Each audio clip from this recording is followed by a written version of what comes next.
Berita aktual. Dalam suasana yang syarat makna dan sejarah, Perdana Menteri Israel Benjamin Netanyahu memimpin rapat kabinetnya bukan di gedung pemerintahan modern, tetapi di kota Daud, tempat di mana sejarah Yerusalem dimulai, tanah yang dipijak para nabi, dan bukti tak terbantahkan dari akar kekal bangsa Israel. Dan dari titik itulah, Netanyahu bersuara dengan nada yang tak hanya politis, tapi profetik. Yerusalem adalah ibu kota abadi Israel, dan kota ini tidak akan pernah dibagi lagi. Kata-katanya menghentak dunia, tegas, tanpa kompromi. Ia tahu apa yang sedang dipertaruhkan. Ia tahu bahwa menyerahkan Yerusalem bukanlah langkah damai, tetapi undangan bagi kehancuran yang lebih dalam.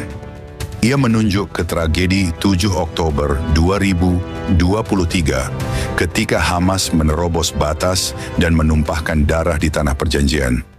Jika kami menyerah atas Yerusalem, tragedi itu hanya akan jadi awal, ucapnya. Dan seperti seorang nabi zaman modern, Netanyahu mengingatkan bangsa itu dan dunia, tidak ada Zionisme tanpa Zion, tidak ada Israel tanpa Yerusalem. Kota ini bukan sekadar batu dan tembok. Yerusalem adalah nadi dari panggilan ilahi atas bangsa Yahudi. Di sanalah bait pertama dan kedua berdiri. Di sanalah Tuhan memilih namanya diam. Dan dari sanalah Mesias akan datang kembali.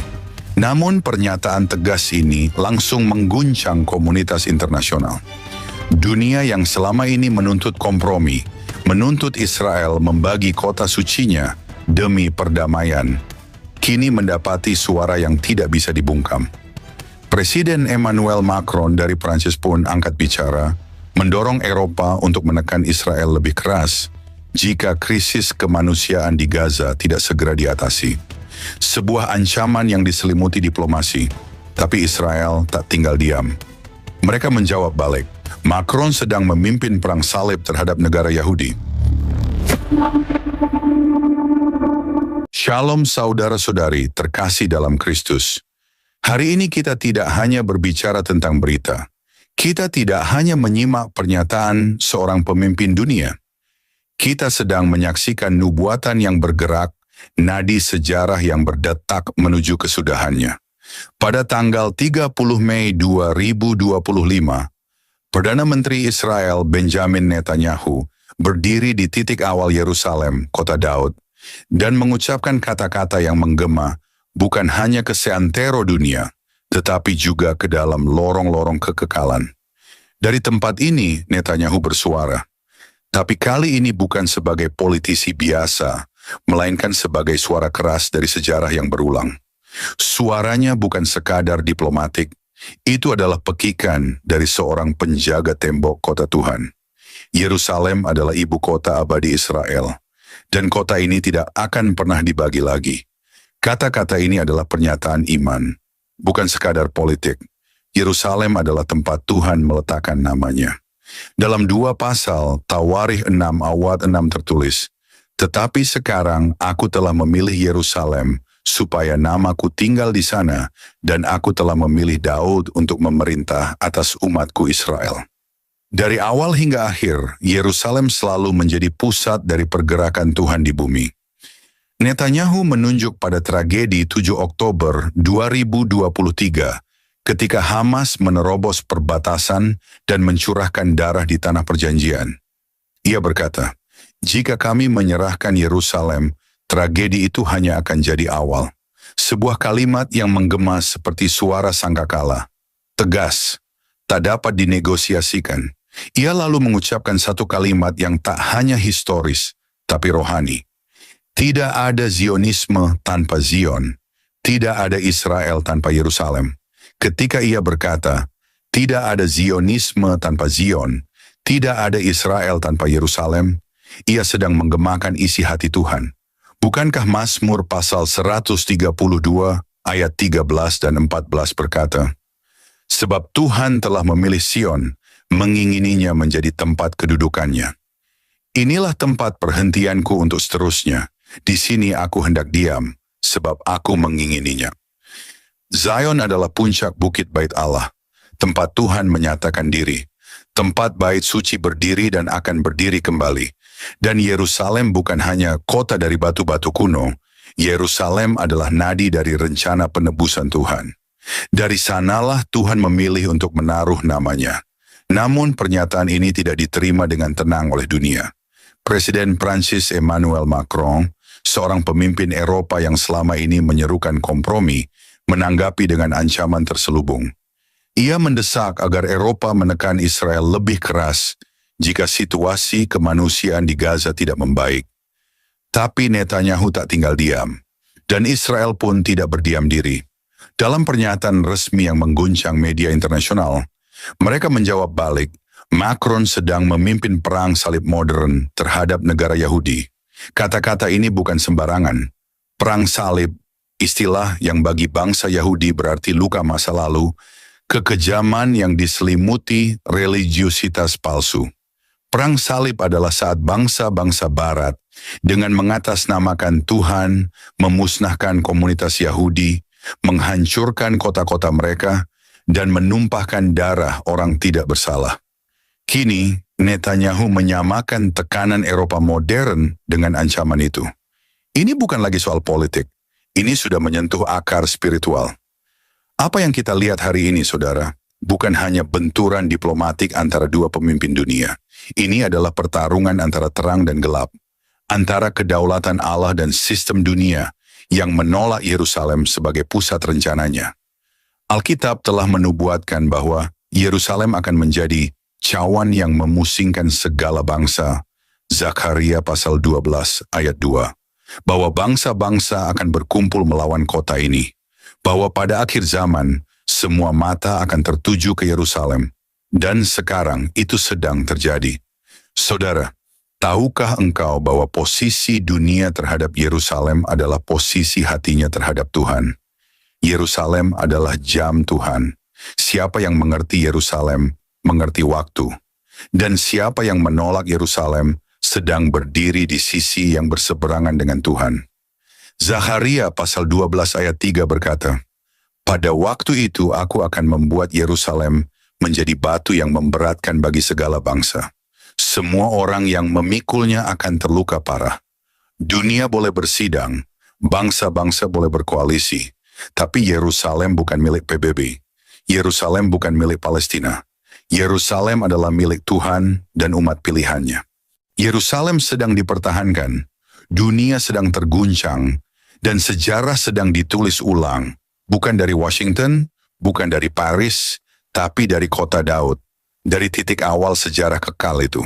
Dunia boleh memanggil ini politik, tapi kita yang percaya tahu, ini adalah penggenapan nubuat. Ini adalah langkah-langkah menuju kedatangan Sang Raja. Ketika seorang pemimpin dunia berkata, Yerusalem tidak akan pernah terbagi lagi, dia sedang tanpa sadar menggemakan kehendak Tuhan. Dan saat dunia menyebutnya fanatik, Tuhan menyebutnya setia. Saat dunia menyebutnya provokasi, Tuhan menyebutnya peneguhan. Yerusalem adalah milik Tuhan. Bukan untuk dibagi, bukan untuk ditawar. Yerusalem adalah mimbar terakhir dari kemenangan Mesias. Dan suatu hari dari kota itulah, Raja segala raja akan memerintah dunia dengan tongkat keadilan. Dan semua mata akan melihat. Yerusalem sedang dipertahankan, dunia sedang terguncang, dan sejarah sedang ditulis kembali menuju penggenapan nubuat. Bersiaplah, karena Raja itu sedang mendekat. Saudara-saudari terkasih dalam Kristus, saat dunia bersidang di meja diplomasi, langit sedang menulis agenda surgawi.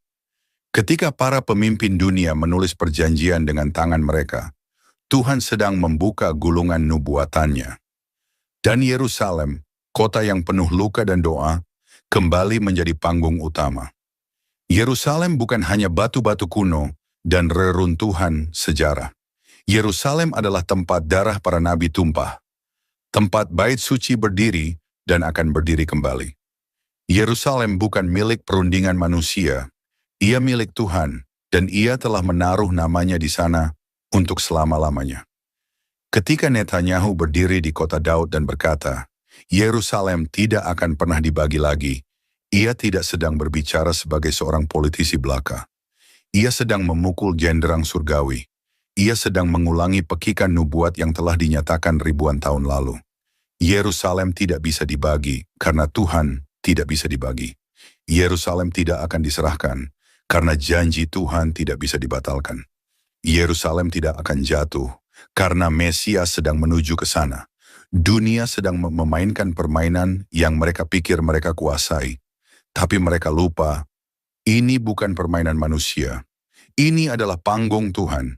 Ini adalah medan perang spiritual.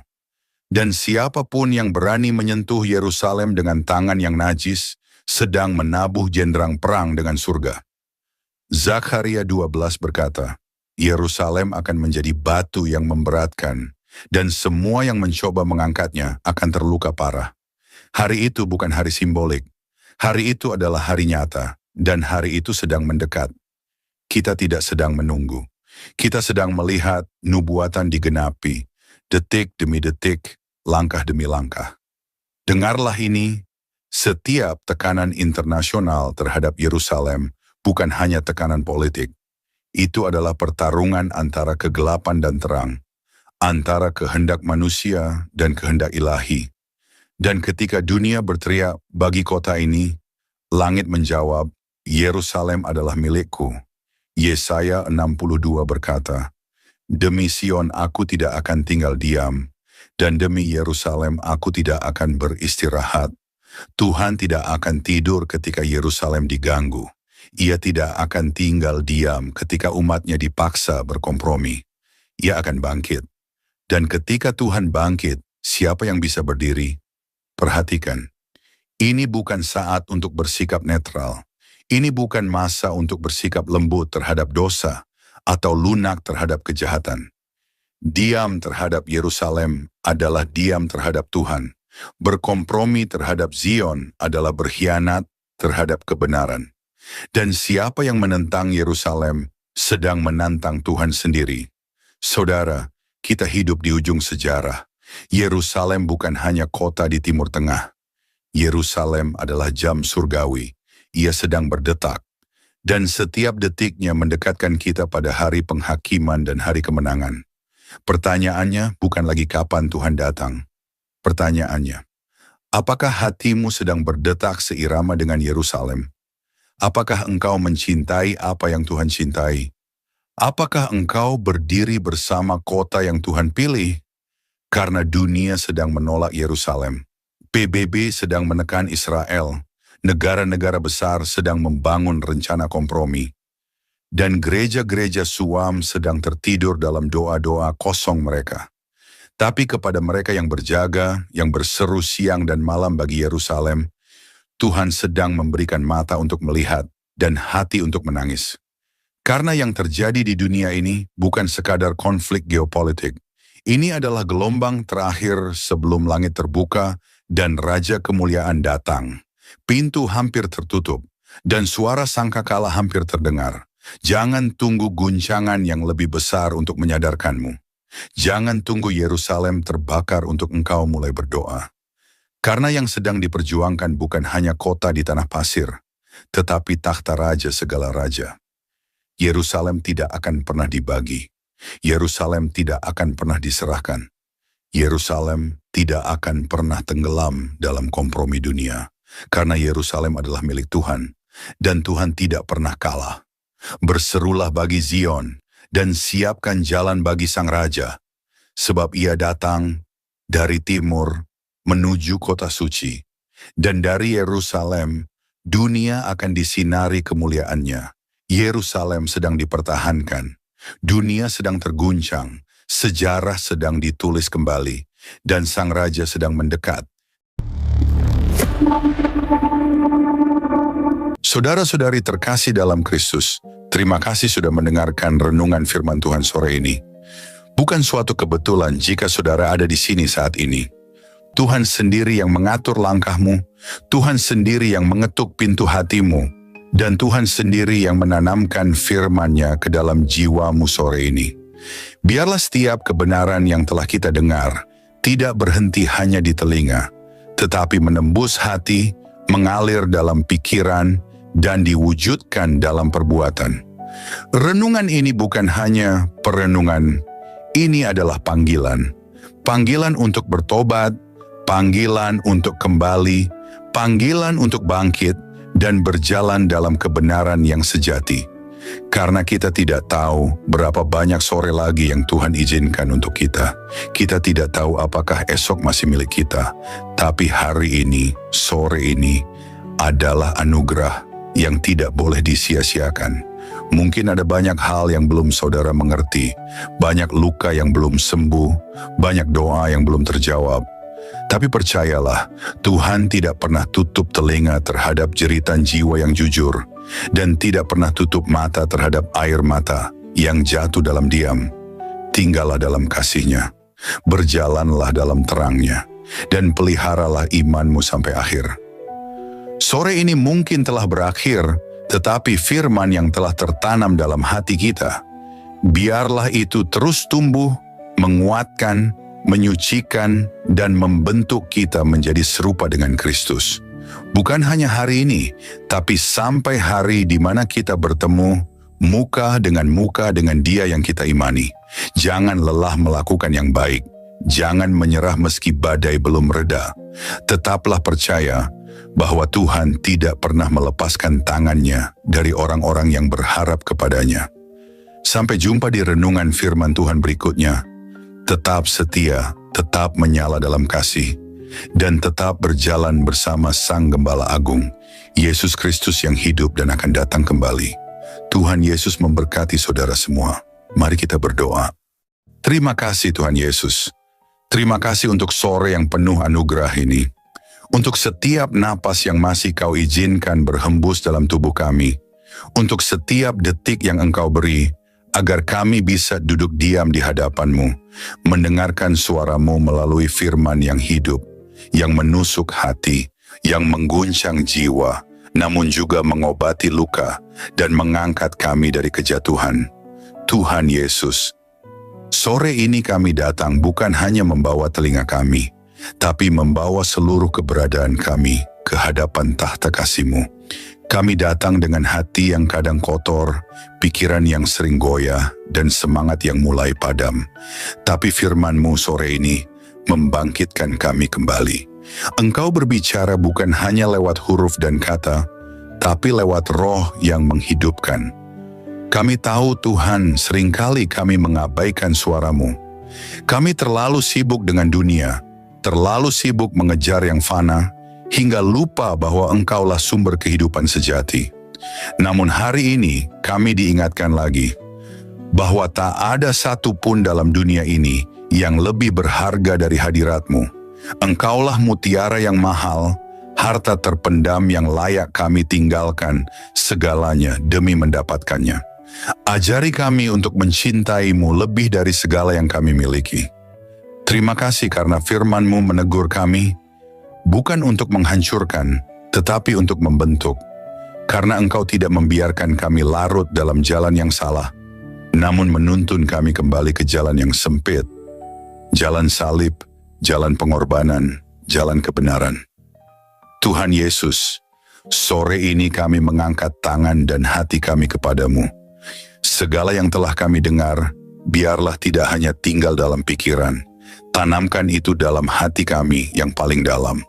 Ubah kami mulai dari dalam, jadikan kami pelaku firman, bukan hanya pendengar setia. Berikan kami hati yang lembut, hati yang sanggup menerima koreksi, dan tidak lari dari cahaya-Mu saat dosa kami disingkapkan. Ajari kami mencintai kebenaran, meski kebenaran itu menyakitkan. Ajari kami berjalan dalam kasih, meski dunia membalas dengan kebencian. Tuhan, jadikan kami terang di tengah kegelapan, garam di tengah kebusukan dunia ini. Dan ketika nanti malam datang, dan kesunyian menggantikan keramaian, biarlah firman-Mu terus bergema dalam hati kami. Biarlah suara-Mu lebih nyaring dari hiruk-pikuk dunia. Dan ketika kami tidur malam nanti, biarlah kami tidur dalam pelukan kasih-Mu, dengan hati yang sudah dipulihkan, jiwa yang sudah disegarkan, dan semangat yang kembali menyala untuk berjalan bersamamu besok pagi. Tuhan, kami tahu hari-hari ini tidak mudah. Kami hidup di zaman yang gelap, di zaman di mana kebenaran dikompromikan, iman diperjualbelikan, dan kasih menjadi dingin. Tapi kami mohon, jangan biarkan hati kami menjadi seperti dunia. Teguhkan kami, tanamkan keberanian dalam jiwa kami.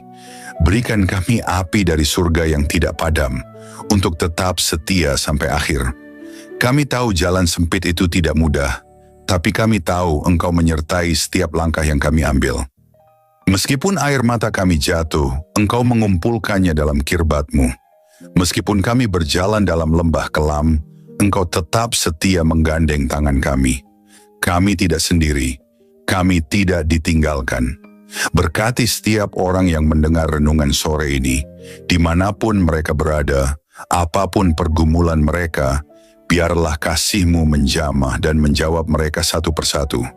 Angkat yang tertunduk, pulihkan yang remuk, dan kuatkan yang nyaris menyerah. Sore ini, kami pulang dari hadapan firman-Mu, bukan sebagai orang yang sama, tapi sebagai orang yang telah disentuh surga. Kami pulang dengan damai, kami pulang dengan harapan baru, kami pulang dengan keyakinan bahwa Engkau tetap berdaulat di atas segala hal yang tidak kami mengerti. Dan jika malam ini adalah malam terakhir kami di dunia ini, biarlah kami ditemukan tetap setia, tetap percaya, dan tetap memandang wajah-Mu. Kami rindu saat Engkau datang kembali, Tuhan. Kami rindu melihat langit terbelah, malaikat meniup sangkakala, dan Engkau turun dengan kemuliaan. Jadikan kami mempelai yang siap. Jadikan kami gereja yang berjaga-jaga. Jadikan kami umat yang tidak tertidur. Kami tidak ingin Engkau datang tiba-tiba, dan kami masih bermain-main dengan dunia. Bangunkan kami, Tuhan. Sadarkan kami. Segarkan kami, dan kuduskan kami hari demi hari. Terima kasih Tuhan Yesus. Segala pujian hanya bagi-Mu, segala kemuliaan hanya bagi nama-Mu, dan segala hidup kami hanya bagi kehendak-Mu. Dalam nama Tuhan Yesus Kristus, Tuhan yang hidup, Tuhan yang akan datang kembali, kami menutup renungan sore ini dengan penuh syukur dan kerendahan hati. Amin. Mari kita berdoa. Bapa kami, Bapa kami yang di sorga, dikuduskanlah nama-Mu. Datanglah kerajaan-Mu, jadilah kehendak-Mu di bumi seperti di sorga. Berikanlah kami pada hari ini makanan kami yang secukupnya. Dan ampunilah kami akan kesalahan kami, seperti kami juga mengampuni orang yang bersalah kepada kami. Dan janganlah membawa kami ke dalam pencobaan, tetapi lepaskanlah kami daripada yang jahat. Karena Engkaulah yang mempunyai kerajaan dan kuasa dan kemuliaan sampai selama-lamanya. Amin.